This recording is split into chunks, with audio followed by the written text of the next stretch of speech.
Ambassador Marcus Chen had faced down plasma cannons, negotiated with hive minds, and once talked a genocidal AI out of sterilizing an entire star system. None of that had prepared him for Princess Zara's question. The Galactic Council chambers buzzed with the usual diplomatic tensions. Representatives from 12 major species sat in their respective environmental pods, each maintaining the atmospheric conditions their biology required. The Krillian delegation floated in methane mist, their tentacles writhing with agitation. The Vorthak stood rigid in their powered armor, never showing weakness.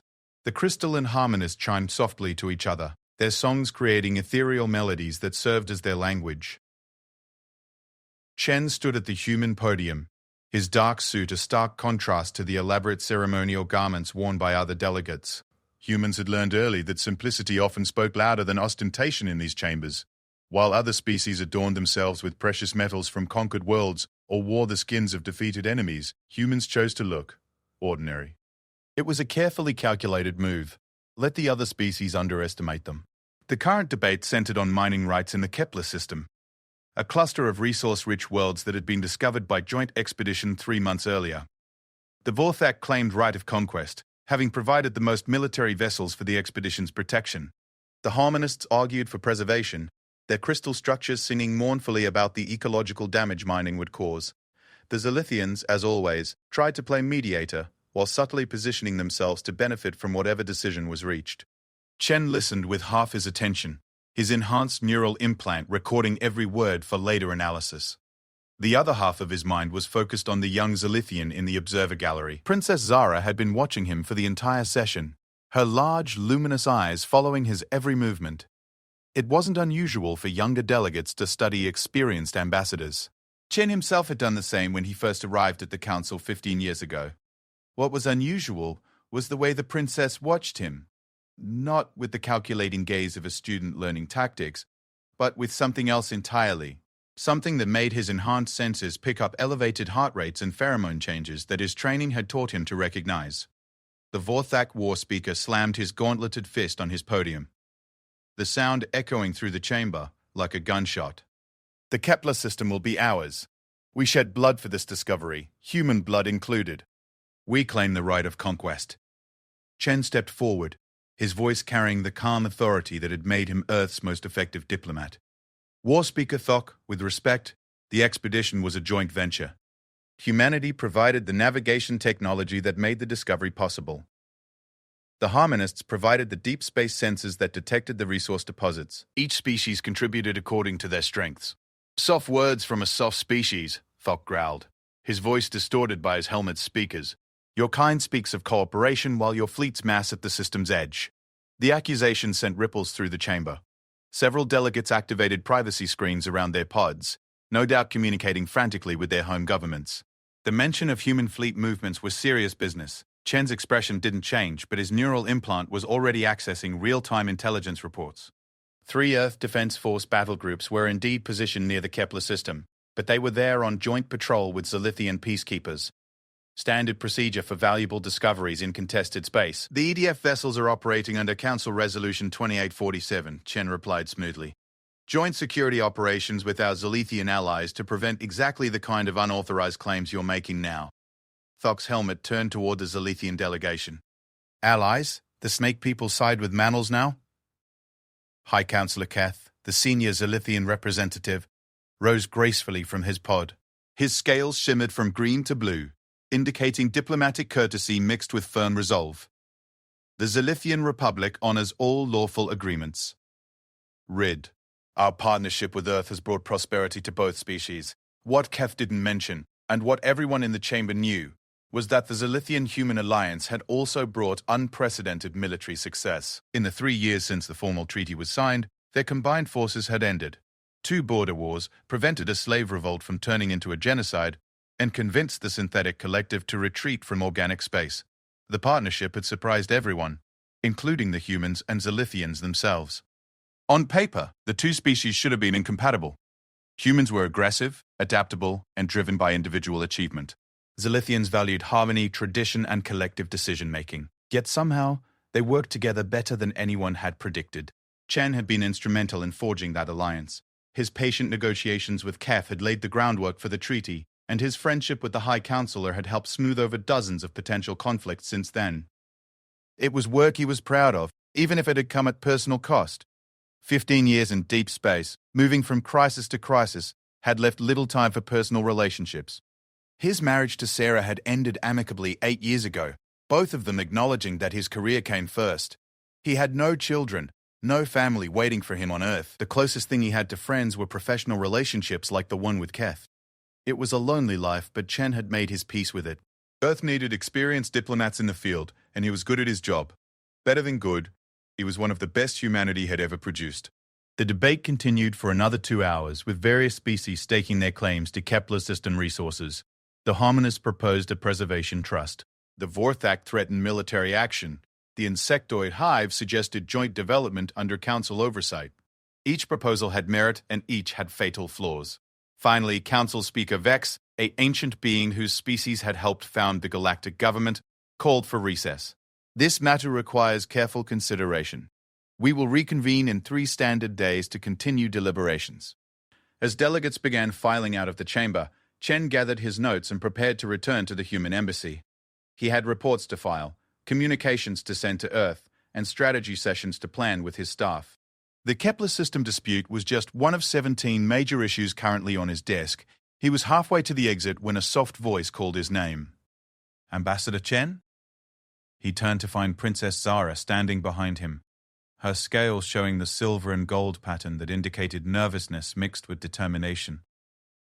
She was young for a diplomat, probably no more than 30 in human years, though Zalithian aging made precise estimates difficult. Her scales were a deep emerald green, marking her as a member of the royal family, and her large eyes held an intelligence that had caught Chen's attention during previous sessions.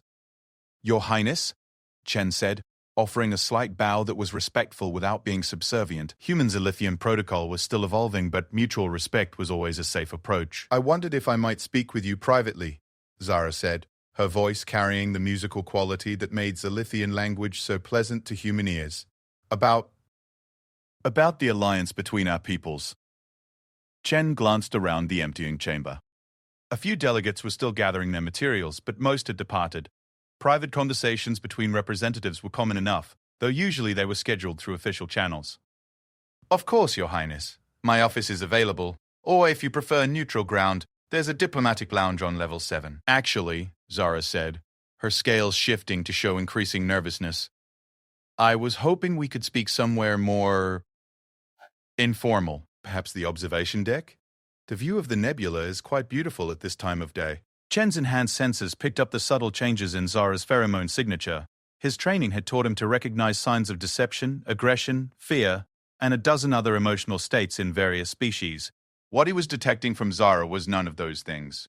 It was something his instructors had never covered in diplomatic school. The observation deck would be fine, he agreed. They walked through the council complex in comfortable silence, taking a transport tube to the upper levels. The observation deck was one of the station's most popular features, a transparent dome that provided a panoramic view of the Veil Nebula.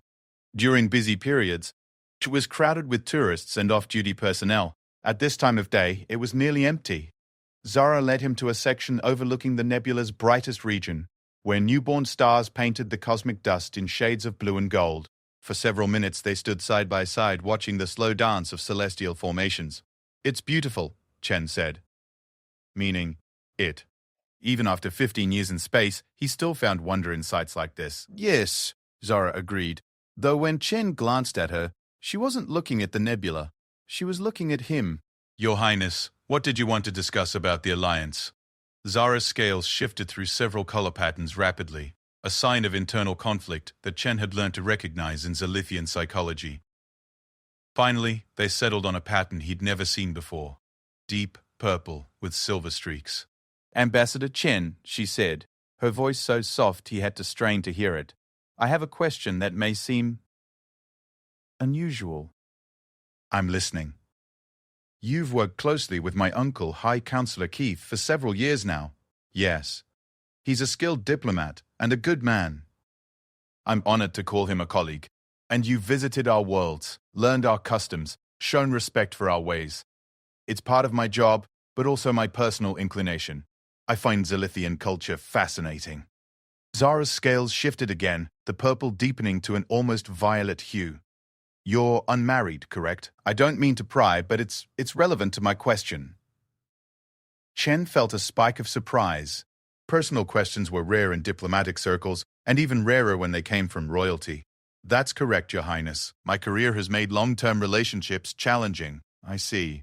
Zara turned to face him fully, her large eyes reflecting the nebula's light. Ambassador, I know this is highly irregular, but I've been watching you during the sessions. The way you speak, the way you treat others with respect, regardless of their species. The way you genuinely listen when others talk. My uncle speaks very highly of you. Not just as a diplomat, but as a person. Chen's enhanced senses were now picking up pheromone changes that made his training manual seem woefully inadequate. Whatever Zara was building up to, it was something significant. Your Highness, I appreciate the kind words, but would you consider meeting my mother? The question hit Chen like a physical blow. He stared at Zara, certain he had misunderstood. I'm sorry, what? Zara's scales shifted to a pattern Chen had never seen before. Deep gold with crimson edges. According to his cultural briefings, gold indicated hope or anticipation, but he'd never seen it combined with crimson. My mother, Zara repeated, her voice gaining strength. Queen Lyra.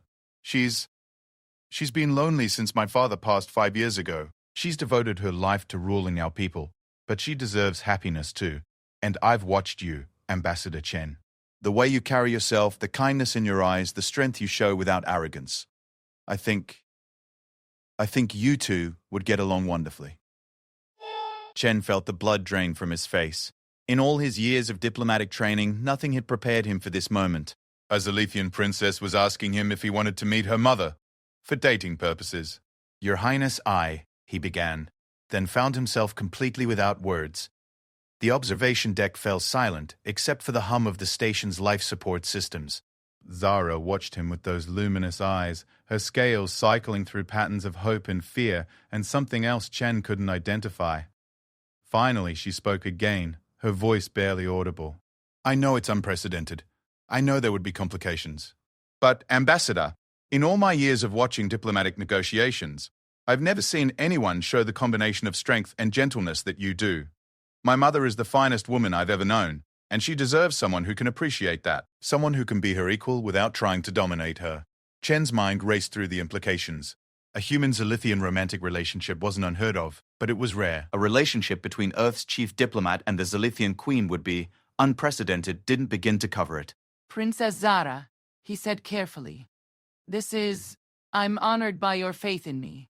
But the political complications alone, I know, she said quickly. I've thought about that. But politics shouldn't govern every aspect of our lives, should they? And perhaps such a relationship could actually strengthen the alliance between our peoples. She stepped closer, her scales now showing a pattern of pure gold. Hope, Chen realized, untempered by fear or doubt. Ambassador, I've seen how lonely my mother is, even though she tries to hide it. And I've observed how isolated your position makes you. You've both sacrificed personal happiness for duty. But maybe duty and happiness don't have to be mutually exclusive. Chen stared out at the nebula, his mind spinning. Queen Lyra of the Zalithian Republic. He'd met her twice during formal ceremonies, had exchanged perhaps a dozen words with her total. She was elegant, intelligent, and widely respected throughout the galaxy. She was also the ruler of humanity's most important ally, which made any personal relationship incredibly complex. But as he thought about those brief meetings, he remembered details his diplomatic training had catalogued automatically. The way her scales shimmered with genuine warmth when she spoke about her people. The sadness in her eyes during moments when she thought no one was watching. The grace with which she carried responsibilities that would have broken most beings. Your Highness, he said finally. Even if I were interested, this would need to be approached very carefully. The political ramifications could be managed, Zara interrupted, her scales brightening. My mother is not just a queen, Ambassador. She's also a person who deserves to be happy. And you're not just a diplomat. You're a man who's spent his life serving others, often at great personal cost. She moved to stand beside him at the viewport, both of them gazing out at the cosmic display. I'm not asking you to decide right now, she said softly. I'm just asking you to consider it. Perhaps you could visit our home world? As a diplomatic mission, of course. But maybe, while you're there, you could spend some time with my mother, just as two people, not as representatives of governments. Chen was quiet for a long moment, his enhanced mind analyzing the situation from every angle. The risks were enormous. If things went wrong, it could damage the human-Zilithian alliance irreparably. But the potential benefits? A strong personal bond between Earth's chief diplomat and the Zilithian queen could indeed strengthen the alliance beyond what any treaty could achieve. It would also solve the ongoing problem of succession planning. Zara was talented but young, and there were other claimants to the throne who were less favorably disposed toward humanity. More than that, though, Chen found himself thinking about Queen Lyra herself. The brief glimpses he'd had of the person behind the royal facade had intrigued him.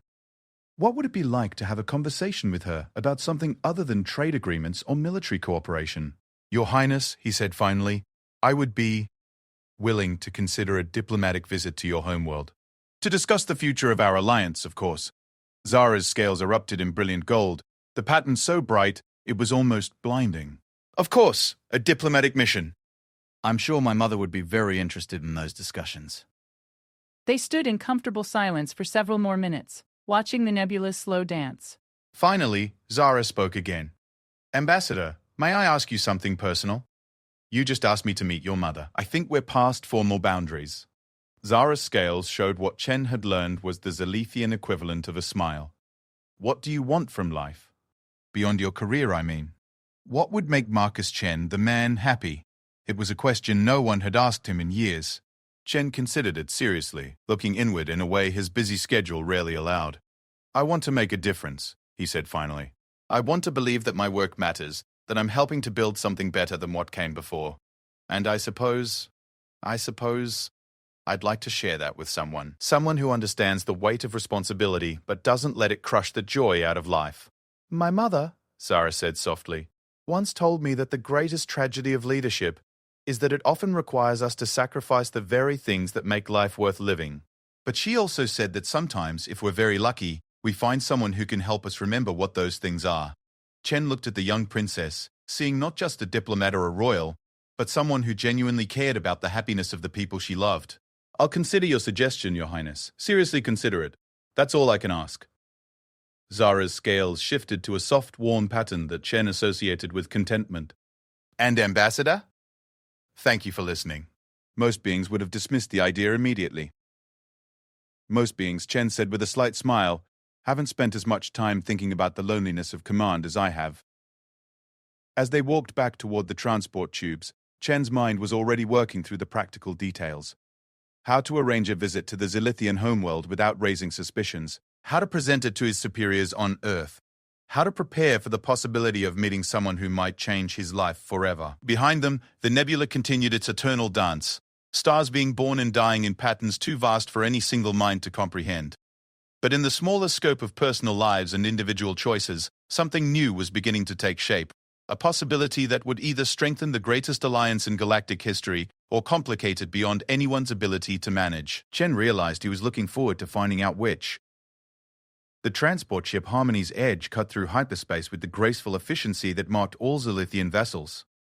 Ambassador Chen stood at the observation port of his guest quarters, watching the swirling patterns of interdimensional energy that surrounded them during faster-than-light travel. In 3 days he would arrive at Zilithia Prime, the crown jewel of the Zilithian Republic. It had taken 2 weeks to arrange the visit through official channels.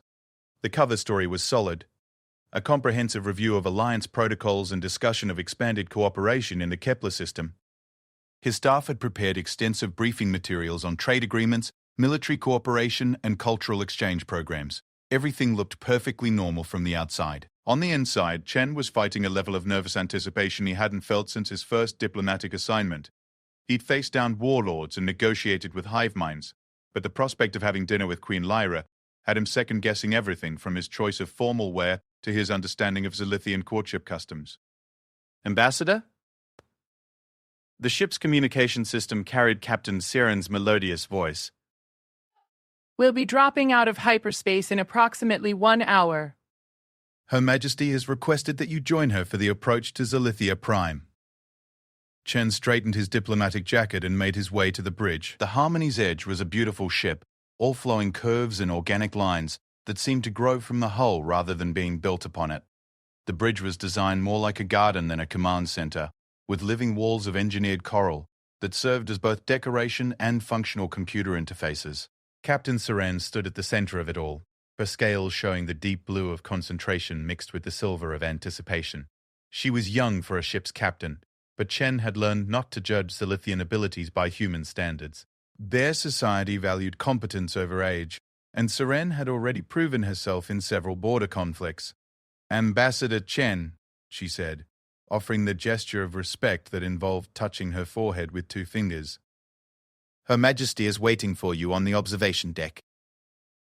The observation deck was smaller than the one on the council station, but the view it would soon provide would be far more spectacular. Chen found Queen Lyra standing at the central viewport, her hands clasped behind her back as she gazed into the swirling energy of hyperspace. She was as striking as he remembered from their formal meetings, but seeing her in this more intimate setting revealed details that protocol had hidden. Her scales were a deep sapphire blue that shimmered with undertones of silver and gold, marking her as not just royalty but a member of the ancient bloodlines that had ruled Zalithia for millennia. She was taller than her daughter, with the graceful bearing that came from a lifetime of leadership, but there was something else in her posture, a weight that went beyond the physical. "Your Majesty," Chen said, offering a bow that was respectful but not subservient. Human Zalithian protocol was still evolving, especially when it came to private meetings between heads of state and senior diplomats. Queen Lyra turned, and Chen found himself looking directly into eyes that held depths he hadn't noticed during formal ceremonies. They were large and luminous like all Zalithian eyes, but there was an intelligence there that seemed to see through diplomatic facades to the person beneath. "Ambassador Chen," she replied, her voice carrying the musical quality that made Zalithian speech so pleasant to human ears. "Thank you for accepting our invitation. I trust your journey has been comfortable." "Very much so, Your Majesty." Captain Seren and her crew have been excellent hosts. They stood in the formal courtesy that diplomacy required, but Chen noticed that Lyra's scales were showing patterns he didn't recognize from his cultural briefings. There was anticipation there, certainly, but also something that looked like nervousness. "I should mention," Lyra said, her voice taking on a slightly different tone, "that my daughter spoke to me about your conversation on the council station." Chen felt his pulse quicken. He'd wondered how much Zara had told her mother, and whether this entire visit was an elaborate setup. "I hope Princess Zara didn't overstep any boundaries, Your Majesty." "On the contrary," Lyra replied, her scales shifting to a pattern that Chen's enhanced senses interpreted as amusement mixed with something warmer. "Zara has always been protective of those she cares about. The fact that she included you in that category says a great deal about the impression you've made on her." The ship's hull began to vibrate slightly as they prepared to drop out of hyperspace. Captain Seren's voice came over the communication system. "Transition in 30 seconds, Your Majesty." "Then you're about to see something special, Ambassador," Lyra said, moving closer to the viewport. Chen stepped up beside her, close enough to catch the subtle scent that surrounded her. Something like flowers and rain and growing things. The swirling energy of hyperspace suddenly vanished, replaced by the star-filled darkness of normal space. And there, directly ahead of them, hung Zilithia Prime. Chen had seen pictures and holographic displays, but nothing had prepared him for the reality. The planet was a jewel against the black, its surface covered in vast oceans the color of liquid sapphire. Continents were visible as landmasses of green and gold, with cities that sparkled like clusters of diamonds. 3 moons hung in perfect formation around the world, their surfaces covered in the mining installations that provided much of the Republic's industrial capacity. "Beautiful," Chen said, meaning it. "Yes," Lyra agreed. But when he glanced at her, she was looking at him rather than the planet. "This is my world, Ambassador. Everything I've devoted my life to protecting and nurturing. Every decision I make affects the lives of billions of beings down there." There was something in her voice that made Chen look at her more closely. The weight he'd sensed in her posture was clearer now, the burden of absolute responsibility, the kind that never truly went away. "It must be overwhelming at times," he said. "It is." Lyra's scale shifted to a pattern that Chen's training identified as melancholy. "There are days when I envy beings who can simply focus on their own happiness, their own desires. But then I look at this," she gestured toward the planet, "and I remember why the sacrifice is worthwhile." "Sacrifice," Chen repeated thoughtfully. I've been thinking about that word a lot lately. Have you? Lyra turned to face him fully, her large eyes reflecting the light from her home world. And what conclusions have you reached? Chen considered his words carefully. This conversation was moving into territory that his diplomatic training hadn't covered. But something about Lyra's presence made him want to be honest rather than careful. I've concluded that perhaps we sacrifice more than we need to, he said. That maybe there's a way to serve something larger than ourselves without giving up everything that makes us who we are. Lyra's scales shifted to a pattern of deep gold. Hope. Chen remembered from his cultural briefings. But there was something else there too. Something that made his enhanced senses pick up elevated heart rate and pheromone changes that suggested strong emotion. My daughter tells me you've devoted your entire adult life to diplomatic service, she said. That you've given up personal relationships, personal happiness in service to your people. It seemed like the right choice at the time, Chen replied. Earth needed experienced diplomats, and I was good at the work. And now? The question hung between them, loaded with implications that went far beyond diplomatic courtesy. Chen looked out at Zalithia Prime, then back at the woman who ruled it.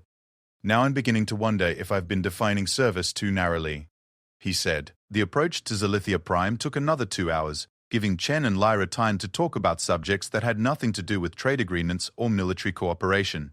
They discussed literature. Lyra was an accomplished poet in her own right, and philosophy and the challenges of leadership in an era of rapid change. What struck Chen most was how easy it was to talk with her. Despite the formal protocols that surrounded their positions, conversation flowed naturally between them. Lyra was intelligent without being condescending, thoughtful without being passive, and possessed of a sense of humor that her public persona rarely revealed. By the time they entered the planet's atmosphere, Chen found himself relaxing in a way he hadn't in years. The constant vigilance that marked his professional life seemed unnecessary here, replaced by something he'd almost forgotten. Genuine human connection. The landing field was a marvel of engineering, built into a mountain valley that provided natural protection while offering spectacular views of the surrounding landscape. The Harmony's edge settled onto the crystalline landing pad with barely a vibration, the ship's systems interfacing seamlessly with the port's guidance network. Welcome to Zalithia Prime, Ambassador, Lyra said as they prepared to disembark. I hope you'll find your stay illuminating. The Royal Palace complex was unlike anything Chen had seen in his travels. Rather than imposing walls and defensive positions, it was designed to blend seamlessly with the natural landscape. Buildings flowed around ancient trees and natural rock formations, creating an environment that felt organic rather than constructed. Chen's quarters were in the diplomatic wing, a suite of rooms that provided both privacy and access to the palace's communication systems. The decor was elegant but not ostentatious, with furnishings that accommodated human physiology while maintaining the aesthetic sensibilities of Zalithian design. The formal reception is tomorrow evening, Lyra explained as she showed him through the suite. Personally, a courtesy that surprised him. But tonight, if you're not too tired from the journey, I thought you might join me for a private dinner. Nothing formal, just two people sharing a meal and continuing our conversation. Chen's enhanced senses detected the subtle changes in Lyra's pheromone signature that indicated nervousness mixed with anticipation. She was asking him on what was essentially a date, and the realization hit him with unexpected force. I would be honored, Your Majesty, he replied. Just Lyra, she said, her scales showing a pattern that Chen associated with warmth. When we're not in official settings, formal titles seem unnecessarily distant. That evening, Chen found himself in a private dining room that overlooked the palace gardens. The space was intimate, designed for conversation rather than ceremony. Lyra had changed from her formal robes into something simpler but no less elegant, a flowing garment that complemented her natural coloring while allowing her scales to display their full range of emotional patterns. The meal itself was a carefully planned fusion of human and Zalithian cuisine, with dishes that both species could enjoy. Chen found himself impressed by the care that had gone into accommodating his dietary requirements without making him feel like a burden. So, Lyra said as they worked their way through the first course, tell me about Marcus Chen the person. Not the ambassador, not the diplomat. The man who chose to spend his life in service to others. It was a question that required honesty, and Chen found himself responding with more openness than he'd shown anyone in years. He talked about his childhood on Earth, his early fascination with other cultures, the moment when he decided to dedicate his life to bridging differences between species. He also talked about the costs, the relationships that had ended, The isolation that came with constant travel, the weight of representing his entire species in crucial negotiations. Lyra listened with the kind of attention that made him feel like his words actually mattered, occasionally asking questions that showed she understood both the rewards and sacrifices of leadership. "My husband used to say," she said during a quiet moment, "that the hardest part of ruling wasn't making the big decisions. It was maintaining perspective on what those decisions cost the people who made them." It was the first time she'd mentioned her late husband directly, and Chen sensed the depth of emotion behind the simple words. "Zara mentioned that you lost him 5 years ago," he said carefully. "I'm sorry for your loss." Lyra's scales shifted to a pattern that Chen's briefings had identified as remembered sadness mixed with acceptance. He was my anchor. The person who helped me remember that underneath all the ceremony and responsibility, I was still just someone who wanted to make the world a better place. He sounds like a remarkable man. He was. But he's been gone for 5 years now, and I've spent that time convincing myself that work was enough, that duty could fill the spaces he left behind. She looked directly at Chen, her luminous eyes reflecting the soft lighting of the dining room. I was wrong. The admission hung between them, honest and vulnerable in a way that made Chen's enhanced senses pick up the elevated heart rate and pheromone changes that indicated strong emotional response. "Lyra," he said softly, using her personal name for the first time. "What are you saying?" She reached across the table, her scaled hand covering his human one. The contact sent a jolt through Chen's nervous system, not painful, but startling in its intensity. "I'm saying that my daughter was right when she suggested I meet you, not as a queen meeting an ambassador, but as a woman meeting a man who might understand what it means to carry the weight of others' expectations while trying to maintain some sense of personal identity." Chen stared down at their joined hands, his mind racing through implications and possibilities. This was happening faster than his careful diplomatic training suggested was wise, but something about Lyra's presence made caution seem less important than honesty. "I feel like I should warn you," he said, "that I'm not very good at personal relationships."